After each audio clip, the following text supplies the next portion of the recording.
long as your energy is your energy. You just be you. Uh-oh.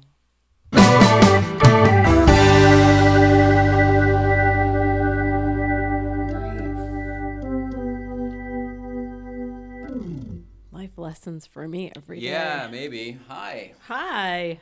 How's it going? Oh, you know. Do I? Well, probably. I don't know.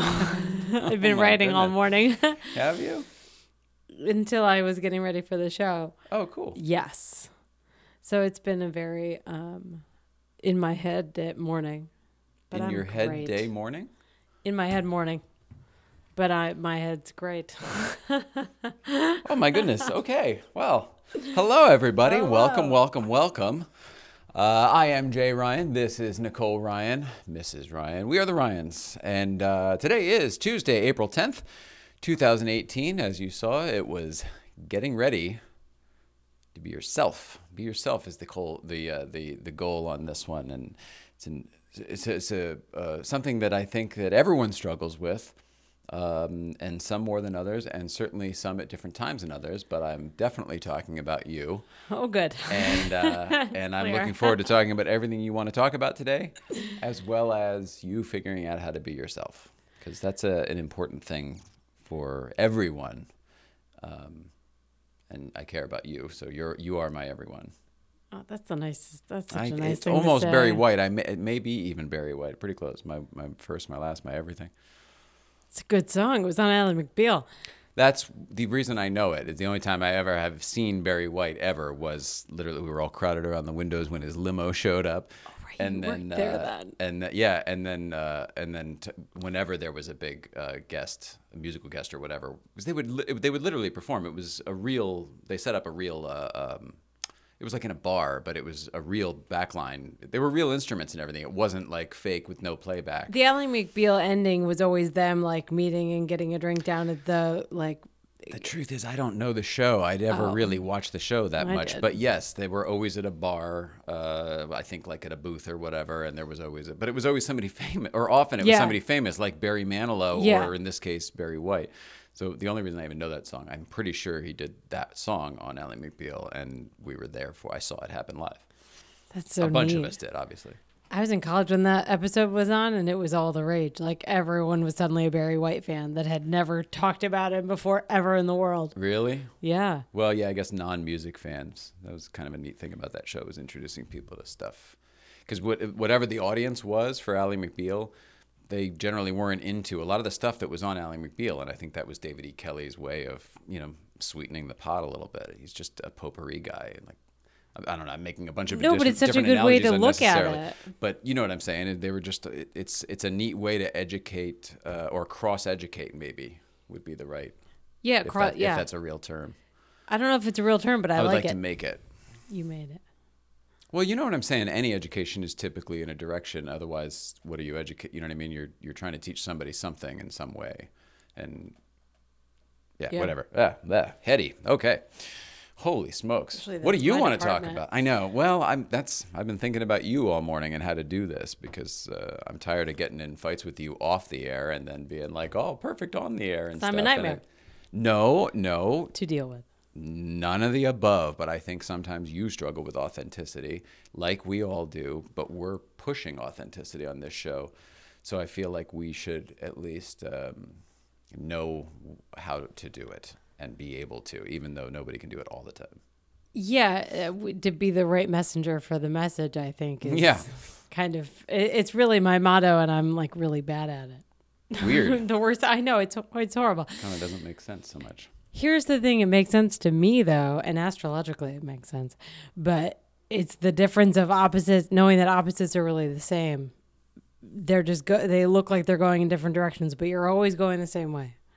So, Like businessmen who only fly in one direction around the globe. yeah, like on that. I mean like elite, like high businessmen. Here's the thing. I only know that from Studio 60, that episode. Is that a thing? Well, I think they got it from somewhere. I've heard it before, but I don't know if it's a person, like a sole guy who does that people talk about, or if it's a thing that people do. I understand a lot of elements of it. I don't want to, make this about that, but I'd love I do. to hear about it, though. Me too, but I don't know enough about Okay. it. I understand the reasoning behind it. You know what I mean? If staying ahead, you're always ahead. That's the reasoning. Okay. If getting ahead of the time. I don't know if it's their reasoning. Oh. Holy smokes! This is you In really a just latch onto something, don't you? I'm the worst. No, no. I heard it and it was curious to me because I'd never heard a reasoning behind it. So Well, what else would it be? And maybe that's not it, but what else would it be? I'm not really sure. I go to like, oh, energetically, maybe there's a reason, or like Could be, in the yeah. Feng Shui big book. I don't know. You mean like Egyptian old, like Yeah, some old yeah, like reasoning something for- deep rooted, like Chinese herbs are like, regardless, it still would come down to time for me. okay. No, even if you're right about all those things. It's just interesting to think about. It's a different, I've never thought that way. It's interesting. All right. Okay. Being authentic, how's it going? Not great. No, it is great. It is great. This is what I think is authentic and I think is great. I mean, nobody's perfect and nobody knows what to say when they're not a professional this, you know what I mean? And I don't see the problem with that. I think it's delightful when people don't know. Nothing makes me happier than when somebody says, I don't know, because it shows that they're not afraid to say, I don't know. And I think everybody, like the majority of the people out there are afraid to say, I don't know. I think you're right. The fear I'm trying really hard. Perhaps to they're not have afraid not to fear. know. I think what it comes down to me intellectually is you have this block, like the iPhone or whatever, that has everything. So you should know everything, except we don't. So then you're like, oh, but I should know it. Well, I think that was the idea, right? It was supposed to be the information, the world's amassed information, collective information in one place. And, so everybody could have access. I know about 10 people that are using it for that. Being That's one of more them, than do you know me. what I mean? Yeah. So I think we've missed the mark. It does too much. I don't know. It became a marketing tool. I don't know. I don't want to. I mean, we're never going to get rid of the iPhones, folks. Until the whole thing shuts down, the iPhones are here to stay. Which I'm fine with. I just think, and getting into the get to know yourself part of today's lesson, Nicole, or be yourself part. That's what you wrote. It all comes down to like, what are you comfortable being curious about? What are you Interesting. comfortable not knowing everything about? And You mean, what are you comfortable being willing to admit you don't know everything about? yeah, that's probably the more honest way to say that, blatantly. But this comes back to people who are afraid to say, I don't know. Because they're afraid not to know. They're afraid not to have the answer. But, like, who cares? Somebody like me would much rather know that you don't know the answer so that we can figure it out together. Like, there's no I don't know it either. That's why I'm asking you. So there's no shame in not knowing the answer. But for people who, like, just make something up on the spot, or they feel that they have to, or they don't want to let the person down, or, in a job situation that just they're fearful of not knowing the answer, et cetera, for job security. I mean, you don't have that because you can't get fired. And I'm not going to divorce you. So it's like, what's your thing? What's your fear? My fear really comes down, it comes down to not knowing who I ever was and trying so desperately to lock onto something. So I'm tethered to something that's not you, I think has become my like motivation, because it's so much pressure to put on you to be like, that's what I'm tethered to. It was never the intent, but it fell into the pattern of like, okay, you can write, you can be a writer, you can do that, even though your life is different. And You should, especially because life is different. I got diagnosed with MS a bunch of years ago, and it knocked me out. And so I decided to make lemonade and like become a writer. Like I have all this knowledge and all this story that is there that like if I don't put it down, like no one will. Right. You know what I mean? And it's not salacious, so it's not like TMZ worthy, which I love. Like I'm so grateful, but it's just a slower.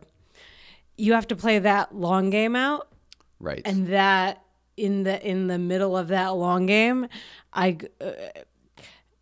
since like I'm my full-time job and like figuring out MS and like how the body works basically as a layman, not a medical professional. You know, you can get stuck in that minutia during the long game. Forget the long game. So I always try to come back to it. And the way I come back to it, I tried really hard to focus on like so much of what's been going on is like the 90s, like influx, like so much influence of like old 90s stuff has come back. Tons. Which is great because I kind of remember the 90s.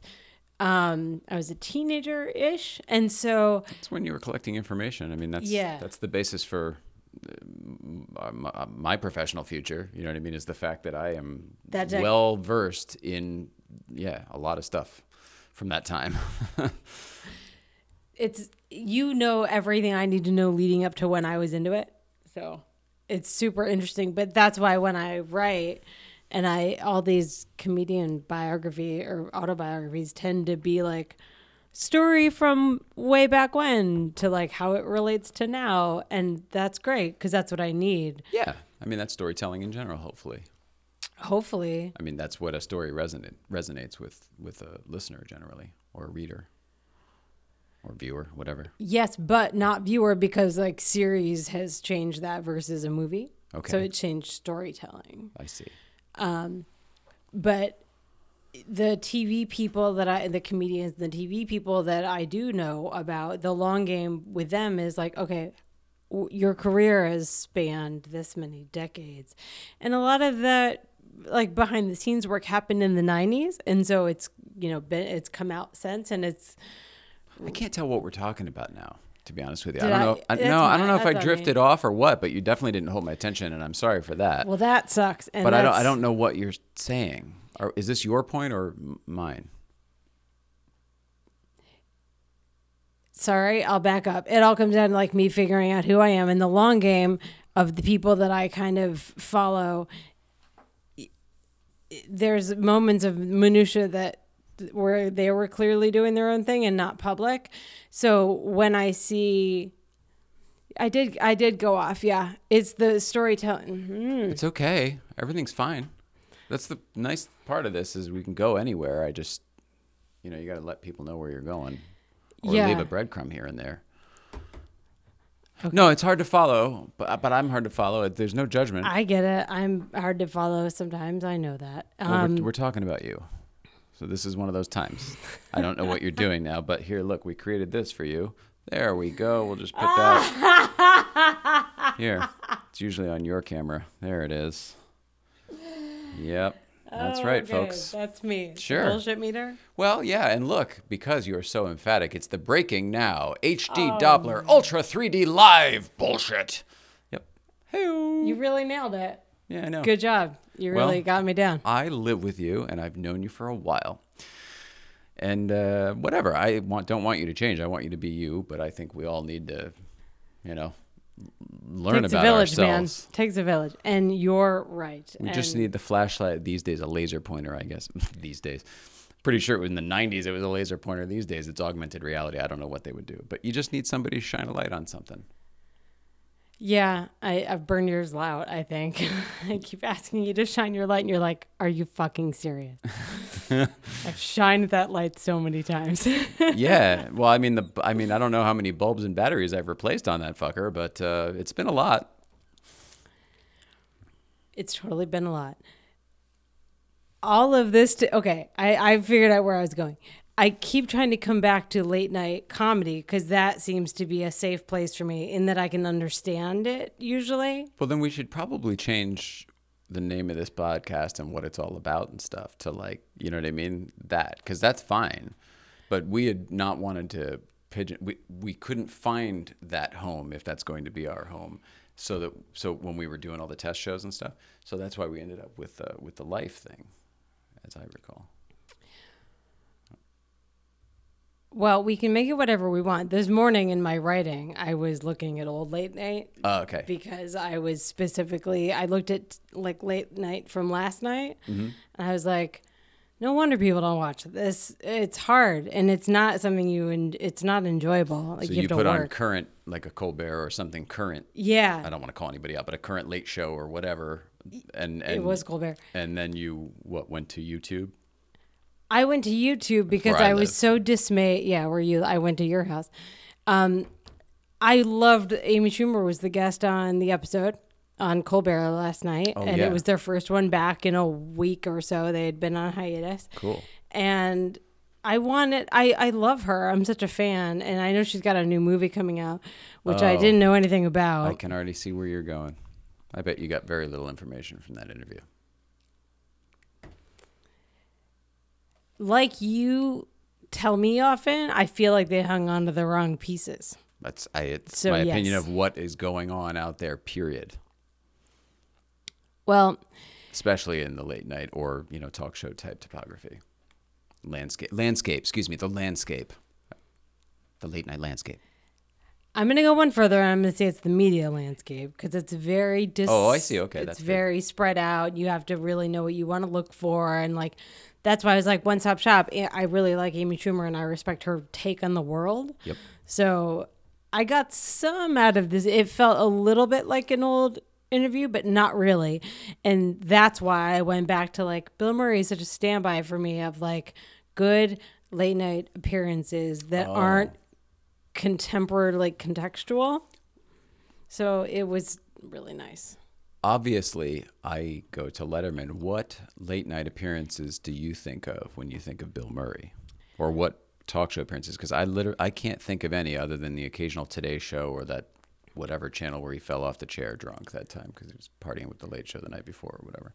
Well, I don't think of a lot because I don't have that repertoire like you do. Like we watch Leno more often. But you started this with what a great standby. He's your guest. He's the guy. Now that I'm married to you, and because of all the research we've done, it's I remember. So you also are speaking specifically to Bill Murray and David Letterman, not necessarily. Not just Bill late night. doing a thing. You're right. It was the desk episode where he spray paints the desk, The first Which is- CBS episode, yeah. which is, I believe, your desk. Like you own that one. We do. Yeah. So I went there because It's crazy, but yeah, I want to talk about that too at some point when you're done. okay, I went to that episode because I had seen it. I remembered it. I remember Bill being such a good go-to guy, which is what I wanted Amy to be, and which she was, except that Colbert didn't read her. She said things and he didn't. Guests are no longer, that's my point. There's such an agenda on these shows now that the guests aren't allowed to do, honestly, the place they have the most freedom is probably Fallon. And as much as I love Fallon, I mean, he trips over the interview part. So it's kind of like that's their chance to do something. But I mean, you're not going to make a point long. Jimmy's attention span is not very long from what it seems. Certainly his show attention span is not very long. Which is probably why, some people watch that show. I don't know. I can't watch it anymore because I love what he's doing, but I can't take the way it's happening. It's just not for me. It's so fucking, I don't know, ADHD. It's very loud. There's a lot of screens on both, so I don't watch that one either. I can't think of that on that show. But I love the Roots and I love Higgins and I love everything about that show. It's just the format is a little too much going on for me. A little too much energy. Yeah, it's a lot for sure. What's your For that story time. though with the desk? Can I ask that part? Have we talked about anything that you've wanted to talk about today? Yeah, we're talking about all of it. Okay, good. All right. The crux of it is like similar to yesterday, old and new, Amy and Bill Murray, and late night seems to be where they collect. And then the porch people, I feel like are similar in that like different groups or different kinds of comedy, and Interesting. that's where I go. It's neat. Interesting. I love drawing the parallel. If you're right, I love that. Do you see it? It's too soon. Okay. It's too soon for me to say that I see it. Okay. I understand it, and I would like to elaborate on that some, if that's all right. You're basically saying that if you were to put car people in a group, maybe there are Leno watchers and Letterman watchers, like there used to be. Letterman, is that what? Huh, interesting. All right, well, I'd love to know what your feelings are on that. Because it sounds like segregation to me, and I'm not really into it. I understand for understanding purposes, but I don't understand why someone takes the time to make that list. But tell me about it. In the process, to me, of transcending the differences, it's understanding what the differences are. Okay, this is important. Got it. Good. So to respect all of them, I like to know a little bit about different pieces because everything's clearly respectable that I'm talking about, that I look at. Yeah. Interesting. I have so much negativity in my old life that I don't want to like look at as that because it makes my whole life not awesome. So making sure I find the positives in everything is the only way that I can function. So seeing those relationships of like an ongoing story, or like the whole thing with Bill Murray on that appearance, Dave even said like, this guy's been the first guest I've had on all my shows. Like he loves him. And Bill comes running in because he's like, I went to the other place. And like, that's a long game. Like you have to be present for the beforehand, I feel like. And sometimes that's missing. And you're collecting all those stories. And the Porsche guys have similar long game stories like that of like, someone had this car and this is where now you're talking about if we're getting into like the evolution of something or just the heritage of something. I mean, the car people we hang around for the most part celebrate the older cars. I mean, all of them, but I mean, there's a certain appreciation for where these things came from. And I have that with late night, certainly. And I think, some people do, some people don't. I don't know if it matters or not. I don't know. I can't really figure out exactly. I think that you're right, probably. I don't know what to do with it. Like, I would like to think about that longer if that's something that's important to you. I can't figure it out. They're just all, to me, different ways of understanding the world. And when there's I agree. It stories, just seems overcomplicated. Like for me, I can look at people without having to analogize them into the late night. I'm not trying to say that this isn't good. I just haven't grasped, I think, still exactly what you're saying. For some people, I feel like for me, refinding something to tether onto sometimes means like it's better and more rich of an experience to have a community that goes with that. Okay. And it's a very specific group of people that like Letterman from the 80s and 90s. That would come over and watch it again. Like we had the other day, like after our creative summit, like most of, and you've asked me and other people have asked me like, why don't your friend, where are your friends? Like, why aren't they on the show? And it's like they some of them want to, most of them have day jobs, but really the other part of that is most people I feel like don't think they have as much to say. And that's not true because we all have stories. And well, maybe that's part of it, and that's one of the things that delineates a Colbert or something from a classic late night talk show, is that I don't feel that there is a whole lot of communication going on. I feel like there's a whole lot of trading look at me's, and in the old days, if somebody you would tune in to see what somebody had to say, and whether it was because like Howard Stern would come on, and you would want to see what Howard Stern's going to say just because he's outlandish, but you would want to see Terry Garr, we used the other day. You'd want to see Terry Garr on because you'd want to see how they interacted because there was an established relationship there over time. You mentioned that Bill Murray episode where the first episode on CBS, and he comes running out of breath, and he's, I went to the other place. Now, I don't even know if you realize that is the tail end of a joke. the first half was told months earlier I didn't know that. at his last appearance on Late Night when Dave was still at NBC. Bill Murray's last appearance, he came in running out of breath. He's like, "Oh, you're still here.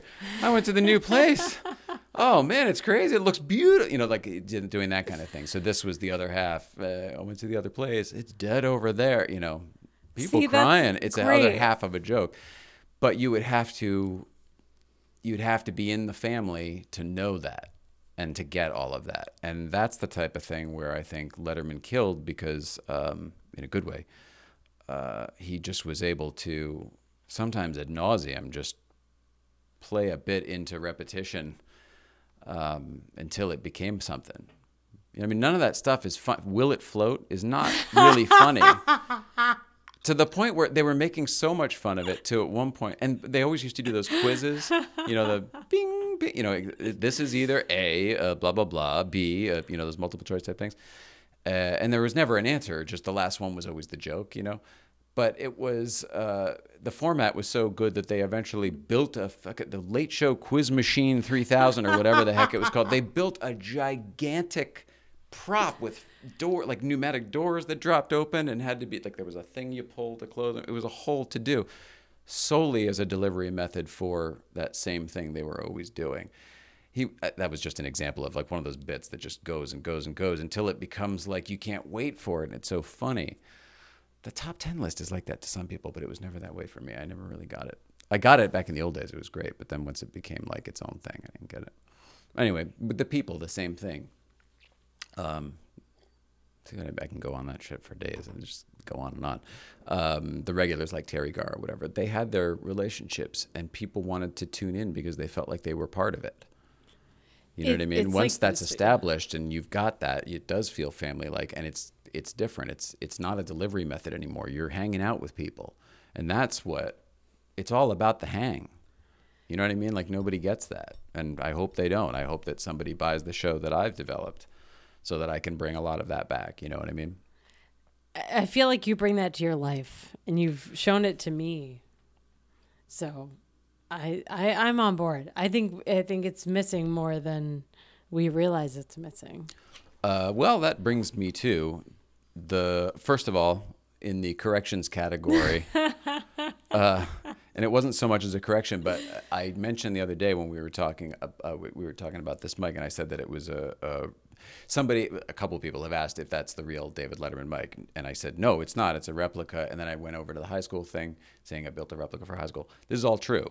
I built a replica for my high school television show that ended up in a pretty spectacular, the story to that is pretty spectacular. This is not it. They're two completely different things. If I were able to build something like this in high school, of this quality, I'd have the whole show. You know what I mean? I don't even know what I'm saying. But it's funny because that leads us to the desk and chairs. Another question that keeps coming up is, are you going to use the desk and chairs on the podcast? Because it's a very fair question To go to. Yeah. The shortest answer on that is we don't know. Would that be fair? We don't know. We're weighing it out. Gone so far as to I'm just do the math. You can keep talking, Mrs. Ryan. Take it easy. I woke up with one of those images in my head. Oh, really? Yeah, the one that has the starburst mirror on it. Well, that's what I was gonna. Yeah, I was I went so far as to, sketch it out. Oh, would it fit? Yeah, I think it would fit. We would have to do a different layout, which would be nice to be able to change it completely. But I was just yeah, that would probably get a close up of this, Hal. There we go. I was yeah, it would probably work. But then what it comes down to is, do we, I don't know, is that, this is very us at the moment, is that trying too hard? We really want to use that stuff for that other project. Anyway, it's a discussion. And then we were talking about, well, who would we want to talk about that with? And I only came out with one person. I would want to talk to Tom Green about that. So I think maybe it's a mission now. We're on a mission to get Tom Green on the show as well. Cool. Because he originated the do the talk show in your house format. That was him, right? So, well, yeah, I mean, as far as what people know about, he was the first famous one, sure, back then. I think it was the Tom Green podcast. I think it was just called, or I don't remember, but it Tom was on the Green internet. Show. It was on the internet. It was on his website, stuff like that. Oh, right. I did see that. And he's local to LA when he's in town. He's touring all the time, constantly now. But if we can get him back in LA, Tom Green. Heads up. Yeah, no, we would love to have you come here and tell us about your experiences and tell us if you think we should put the actual David Letterman desk and chairs into service here or not. Just curious, because it's a commitment. Right now, this is still our dining room table. This is still like move the microphones aside, and this is a usable. If this becomes a desk and chairs, that's a commitment. That's a commitment. What it This is a talk show room. That's all it is. Like it's a whole different thing. So, anyway, some things to think about, talk about. There was other stuff. Casey Neistat and 368. What do you think about that? Has anyone you've been following the Casey Neistat starting? A little bit, and I'm such a fan of his too. Yeah. He's such a good person to emulate life from. Mm-hmm. Okay. I woke up with him on my brain too. Like a lot of what you do speaks similarly to me. Okay. From what I see on Casey. You started showing me videos of his a long time ago. Well, I was doing research for a job, and we were looking at a lot of his videos when he first started, like the snowboarding in New York, way before the blog and all that. This was like 2013 or something. Oh, before he did the drone stuff. Okay. Yeah, they didn't have drones then. But if that's what you remember, that's okay. I remember when drones were coming, when they first were hitting, like when the Mavic was first coming out, I played a bunch of his videos for you to show you what could be done with them. Because it all came down to, shooting a thing like this and doing car videos and stuff like that. You've shown me a lot of different videos of his, and I feel like while he was always directive about what he wanted to do, his video topics are kind of scattered sometimes. But I'm a huge fan, and I love that he's coming back 368. So that's what I'm getting at. Casey Neistat it would not be fair to say he's taking a page out of our playbook, but there are a lot of parallels here. But he's starting a new show. It's not even a blog. It's not a vlog. It's not a podcast or whatever. But he started a new show, and it's called 368 after the address. R111 is after the address. It's kind of cute and funny. But the gist of it is it's about his space. This address, he shut down his company or whatever that happened, but he kept the building. So now he's going to do something with it, and he's going to make it a creative space where everybody, people like us, could come. If we didn't have a space, people like us could come there and create and make stuff. Basically, almost like a satellite YouTube creation space. Yeah, like that's what it sounds like. Playa del Rey, but that he can control for his channel and stuff, or for his, whatever, all his family of creators. I just think it's really neat. I think it's very cool. It sounds like what tomorrow's version of a production company will be like. Yeah. And it's neat. Here's what it is. I respect and admire this guy so much. To see him going down this path in this direction, it just cements further my beliefs in that this is the right thing to do. Because someone I emulate and admire is now going in the same direction. That's cool to think about. You know what I mean? Like, Like we developed this as a creative space where other people can come in. That's the other thing too. Other people can use this space. People we know, and like if you've got a podcast idea, you want help producing it or whatever, come here. And it doesn't need to be on camera. Most podcasts are just audio. We can do that. We want to share this with people and make it a creative, communal space type of shared thing. space. Yeah. Yeah. I don't know. It's important, I think. I don't know why. I can't tell you why, but I feel like it's important for us to do that. At least to make it open to people, whether they take us up on it or not. I agree with you, and I don't want to derail anything here, but just real quick, like that's what I feel like part of the purpose is of doing this. Is inviting people that we know, and in a super long-winded way, I was getting there eventually on my trajectory of what I was saying earlier of like, you guys, that's what Dave did. He provided an atmosphere where being creative was possible. And I feel like people like Bill Murray really utilized that well. And I feel like you're offering a similar space. That's awesome. That's the goal. That's the goal. Thanks for seeing that. That means the world. That's very cool. Thanks for making it. Anyway, Casey Neistat, we love you. Shout out to Casey Neistat. How about that? Let's see. The last thing, last bit of order of business here. I just wanted to give a shout out to Mr. Eric Williams, the golden ticket car for everybody who sees. We post pictures of it all the time because it's so stinking beautiful and so photogenic that, like, I'm sorry if you're sick of seeing it. I'm not sick of shooting it. It's so pretty. It's so pretty. Eric Williams is a creative guy. He's a designer. He works with Sierra Madre exclusively right now. But back in the day when he was working on his own, people would know his work even though they don't know him. He did all of the Magnus logos. And like everything, from the little stickers. chronograph, the flag, and the racetrack logo, the Urban Outlaw, all that stuff. That was all Eric, our friend. And he is helping us with our logo and our stuff, because we've certainly been asked about stickers. I mean, like, I don't know how many times. We're getting stickers, everybody. For everyone who's asked and we said we're working on it, it's actually happening. And it's kind of exciting. It's a little bit weird too, but it's exciting. And then the fact that, like, there will probably be merch at some point is really weird to me because, I don't know. It's an adjustment process and it's exciting. And I can't wait to go through it with everybody.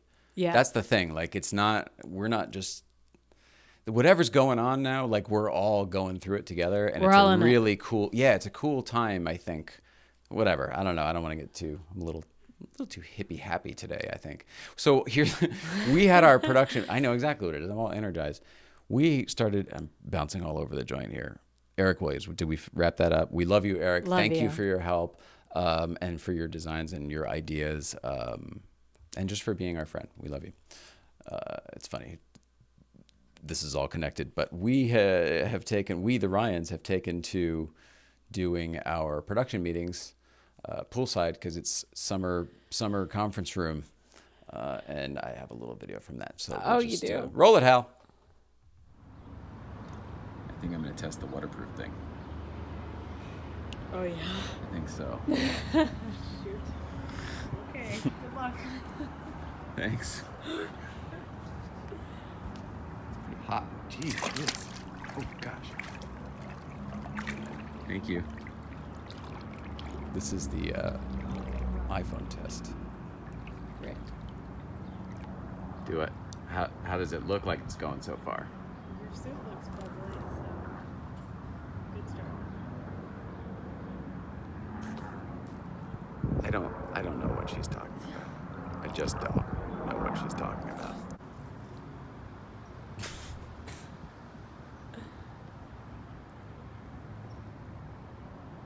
This part was pretty cool. I have to admit, I did not expect it.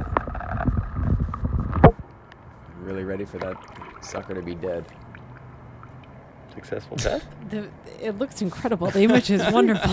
Isn't that funny? It's pretty funny. It's so funny. And I'll apologize to everyone for talking randomly in that video at the beginning. Oh, that wasn't bad. Oh, shoot, that's the other room. Goodness gracious. Can't remember this joint. Well, not really, but I've recently learned that we shoot with iPhones.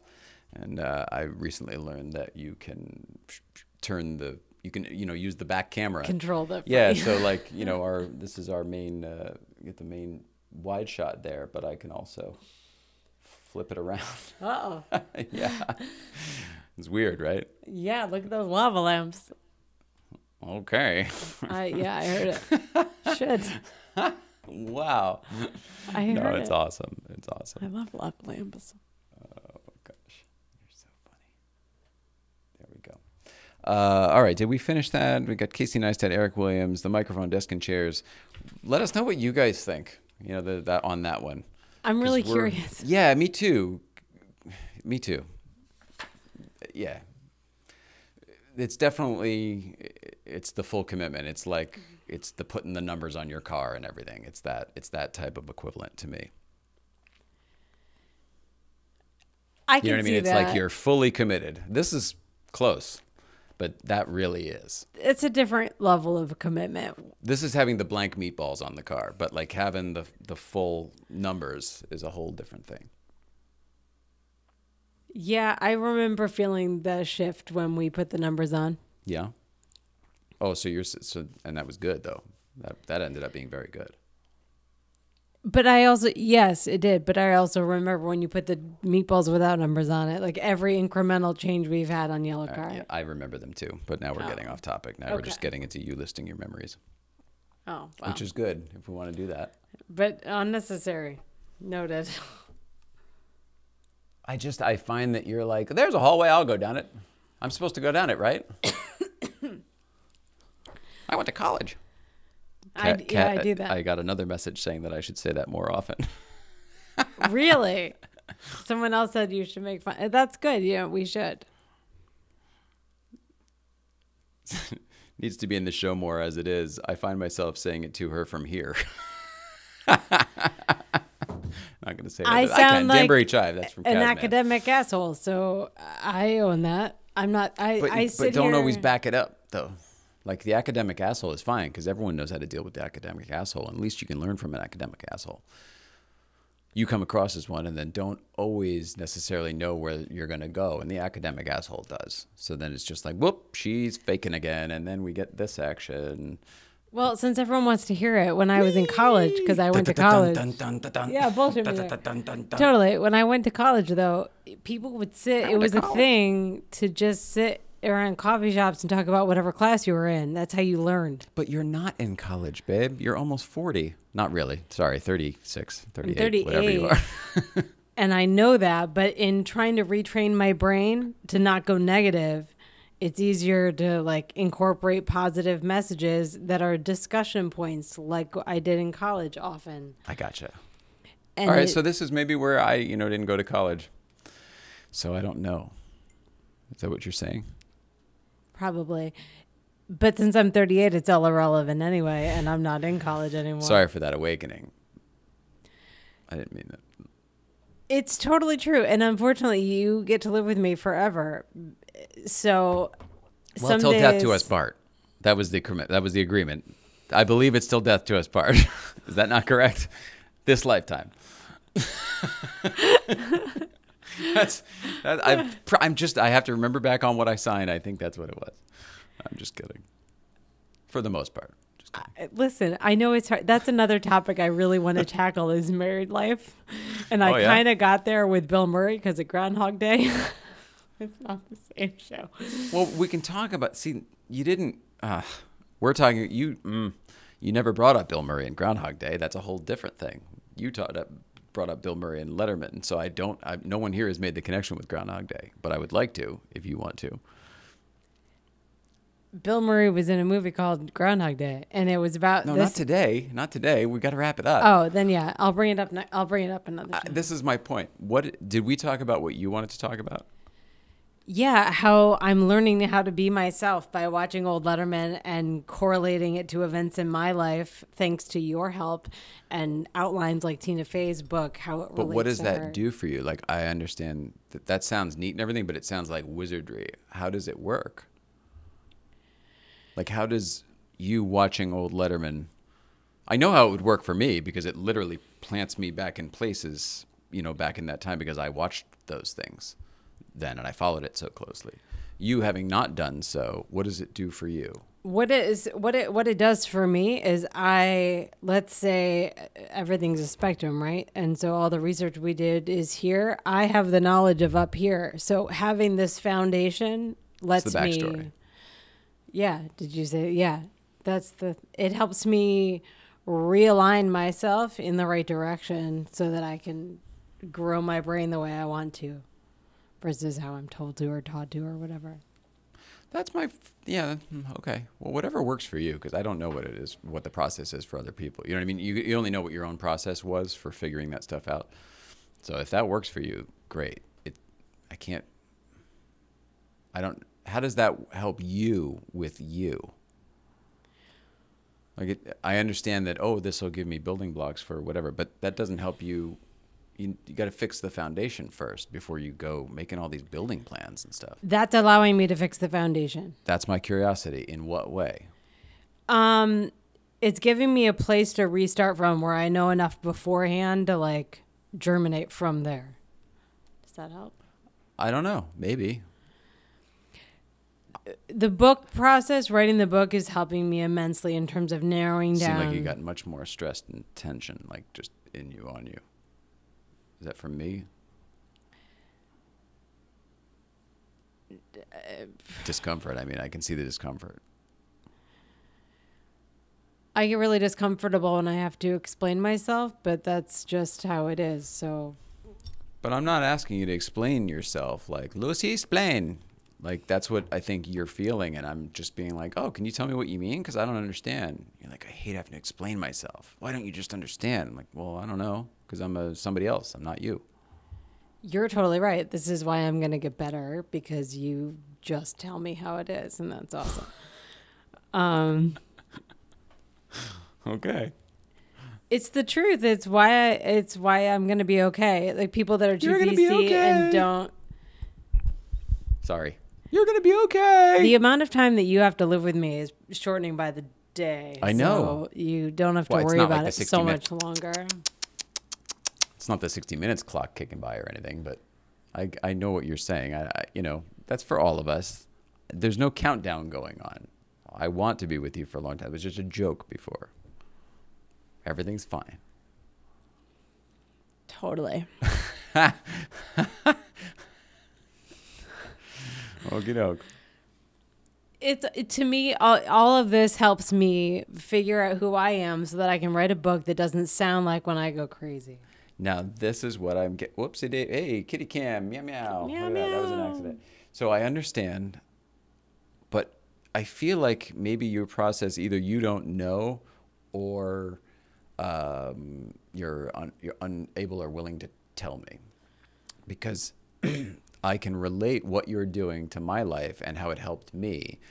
But because the ways that it helped me, watching that stuff, it was like, what do you call it when you go to follow my watch? Oh, like hypnosis. yeah. It's almost like a version of hypnosis where it unlocked all of this other stuff that was locked away from a time in my life. It was incredibly traumatic that I'd gone through so much stuff. Like, it helped me weed through that swamp of stuff, emotion, just fuckery, just crap, stuff.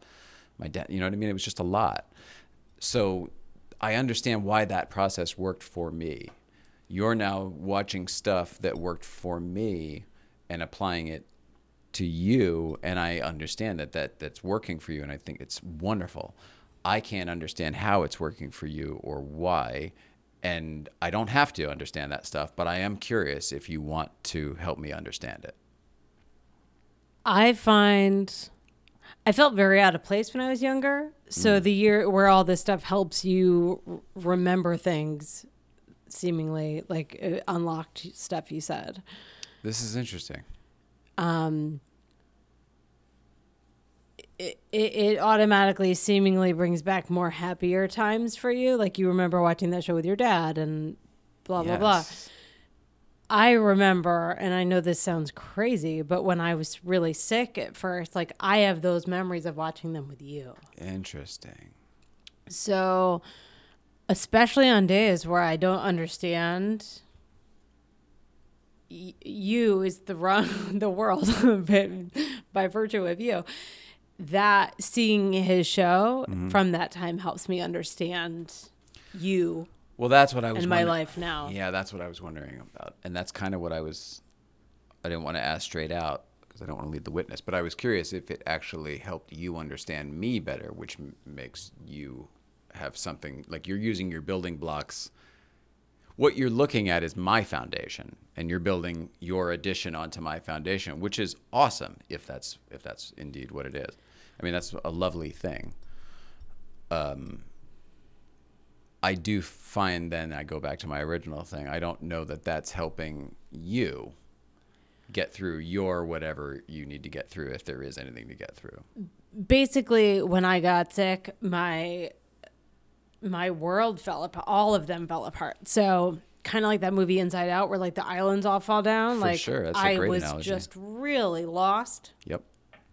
So couple that with the physical mechanics of what my disease is, which is basically, like you said the other day, like an iPhone cord that you've turned to Frayed electric. Yeah, so my head's always like that. So every day is often like 50 first dates where I'm like, no, remind me, what's the good part of... Hi, I'm Tom. Yeah, totally.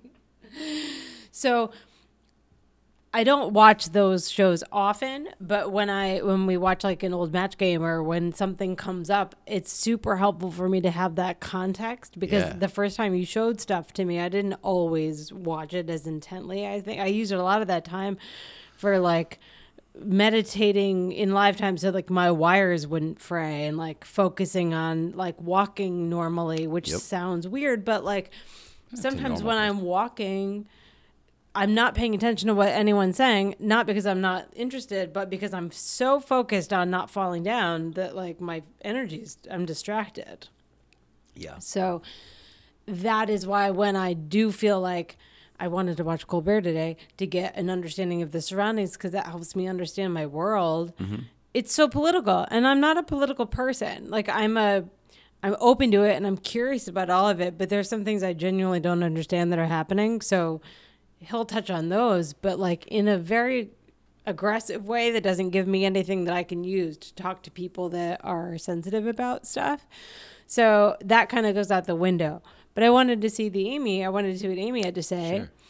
And I was a little let down. So to like keep me from falling over the cliff. Well, we're finally wrapping up like one of the first things you were saying. So you were disappointed in what you got out of Amy on Colbert? Not because of her. I was disappointed in the platform shutting her off versus something like this where like we can talk and whatever. And it's not always comfortable and it's not always fun for you, certainly. But it gets out more stuff. You get through those 10, 15 seconds of discomfort that you always mention that happen when something weird happens. And then you go forward. You have the time to do that. Whereas on like those talk shows at night, like, you're structured into a 7 to 8 minute block, and that's it. Yeah. With an agenda. I mean, because all of that stuff was chosen because it fits the show's agenda. Yeah. You know what I mean? Give me 5, pull the curtain back. Pre-interview calls, it gives me 5 stories, and you give them 5 stories, and they pick, 2 or 3, and maybe help you with 2 or 3 of them. You know what I mean? Yeah. Yeah, I mean, whatever. I understand the need for some of that. That's one of the things I used to like about Dave too, though, is that he would, if it was somebody he cared about, or if the topic was something he was interested in, the card be damned. Do you know what I mean? He'll mention the movie and whatever, all the business that needs to be mentioned, sort of in the way that I deal with like the business element of it. Like, okay, well, that's just that part of it, and then this is just this part of it. There's no separation anymore. It's just all the business part of it, and they expect you to sit there. You picked up on the right shit that Dave was putting down early, and I love this forum, even though I'm still getting used to it. So thanks everybody for Dave and Hal playing along. Dave and Hal on that, Yeah, it's such a good forum, and it's lacking, and I miss it, and it's fun to have a place. It's fun to have a place, and thanks for showing me how to use it and look back and find things that I can follow. That's awesome. Anything else? Mm-mm. All right, Kitty Cam. We love you, Kitty Cam. Meow, meow. Sleeping as usual. It's so warm lately. Poor little meow meow. Not even sleeping on the heating pad. It's too hot. All right. Well, I love you, Mrs. Ryan, and we love you at home. And I'm trying to think if there was anything else. Shoot. Oh, darn. You know what? I didn't get the GoFundMe is on. Yeah, I do want to mention this every day. Rally for Rob. It's a fundraiser for Rob Emick, one of our friends from the R Group. It's Saturday, April 21st. That's the Luftgekühlt Festival of Speed weekend. It's at K1 Torrance, 9 to 11 a.m., 9/11 R Group Invitational Race. It's a really good thing for a good group of people. It's a good thing. Get over there. That's all. Cool. You know what I mean? Like, I don't want to make it a thing, but it's a good thing. It's a good thing, and K1's fun. Yeah, and K1's fun. Mrs. Ryan loves K1. I do. We went Valentine's Day driving there. Several times. Seems to be a thing. All right, we love you. See you Love tomorrow. you.